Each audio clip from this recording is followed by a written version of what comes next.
Apabila dia berjanji, dia tunai. Dia tak lari daripada perjanjian. Berjanji ni ugawa lebih berat dia. Tapi jarang dah kalangan kita ni apabila berjanji nak menyalah iwak main-main lebih lagi hamasa ni tak benar. Kalau ada janji 10 ke 11. Lebih lagi lah ni pasal janji lepas lohul, lepas asal, lepas ngori, tu susah benar.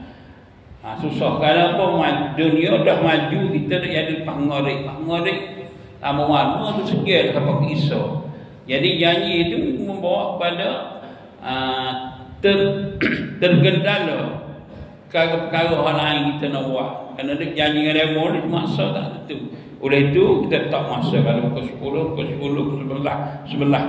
Ini ajaran yang kita kena ikut. Dan bila kita janji dah, kita kena buat lah. Jangan duk lari. Kerana orang yang lari daripada janji dan masuk kerenak adalah tanda-tanda sebagai daripada orang yang munafik. Di samping itu juga Tuhan kata wasabirina fil ba'sa, dan orang-orang yang sabar di dalam ketegangan hidup. Paksa ni mana tegan, susah nak hidup dia ni. Gotu tak apa nama ni tak cukup, goni nak gotu tak ada, tak cukup. Kerana hidup dia ni tak jadi selesa.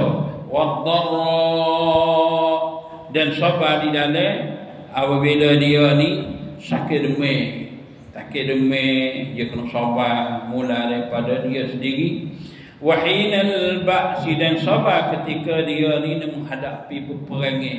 Jadi orang ada dalam musuh dia berjuang pada jalan Allah.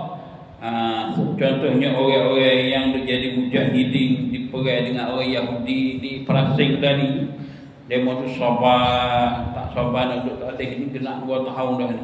2 tahun cukup. Mula daripada 47 hak beratnya 47 tu sampai hari ni 47 dah ni, hari ni 47.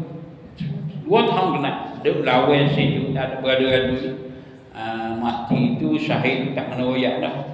Hak mati syahid, hak kita di bilangan hidup di sisi Allah. Adapun orang Yahudi hak mati makuh tu cerita ada habuai apa sekarang. Tapi mati itu tetap mati. Jadi semua tu ada ayat 24 kenapa perkara tu ulaikal ladzina sadaqu, mereka itu adalah orang-orang yang benar. Tuhan kata pujilah. Kalau boleh buat lagu tu jadi kebajikan sungguh. Dalam harta, dalam beriman, dalam nak bergaul dengan diri sendiri, bergaul dengan orang ramai, mereka buat dua ni, mereka adalah orang yang benar. Wa ulaika humul muttaqun, mereka itu ialah orang-orang yang bertakwa. Maka kita baca hari dah ni satu ayat ni, cek tengoklah diri kita.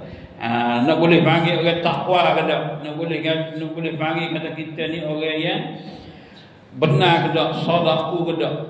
Kita buat pertimbangan diri kita masing-masing. Diri harta kita, semaya kita, tolong orang lain, kesabaran kita, setakat mana kita nak sabar ni, kita ada ni harta tak ada hujan tu, nak matang tak ada. Sabar sawana semua tu dia kelo kita timbang di kita sendiri. Kalau lah kita buat aku tak cukup lagi, tak ada nak panggil aku ni orang benar, nak usaha cari jalan nak menyelesaikan hak tu jadi orang yang benar. Tak langgar perjanjian, tak kena hak berjanji, tak janji, tak kena hak orang yang amanah kepada kita kena beki. Lepas tu mutakhir lagi, tak lagi, ada lagi pun kena cari. Mudah-mudahan satu ayat yang agak panjang ni sama-sama kita ikut dan kita amal, insya-Allah kejayaan kita bersama dengan kita sama ada di dunia ni ataupun di hari akhirat nanti. Subhanallah wa bihamdihi, subhanakallah wa bihamdiha, asyhadu an la ilaha illa anta, astaghfiruka wa atubu